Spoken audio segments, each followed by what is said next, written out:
Alors, ce dont il faut avoir conscience, c'est que quand on a une pathologie mentale, là, on rentre dans une catégorie de la population à part. Tout ce que je viens de dire jusqu'à maintenant, c'est pour la population générale. D'accord. C'est pour tout le monde, pour vous, pour moi, pour tout le monde.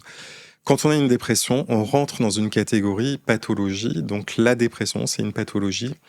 Il y a plusieurs formes de dépression, mais il se trouve que les oméga-3 ont montré une efficacité dans toutes les formes de dépression, et c'est ça que je trouve vraiment fascinant dans les résultats, c'est que ça a prouvé une efficacité dans la dépression caractérisée, donc la dépression au sens commun, dans la dépression bipolaire, donc une phase du trouble bipolaire, et dans le trouble de régulation des émotions qui s'appelle le trouble borderline aussi. On n'est pas sur les mêmes quantités de données à chaque fois, mais en tout cas, dans chacune de ces catégories, les oméga-3 ont montré un effet, et aussi chez les personnes qui ont des schizophrénies, et ça a montré un effet sur la dépression et l'anxiété.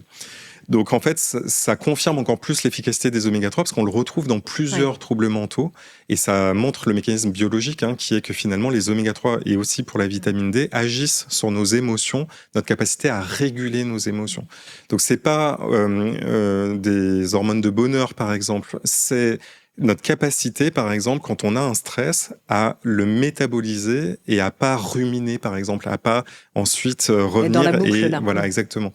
C'est ça les oméga-3, leur efficacité sur le cerveau.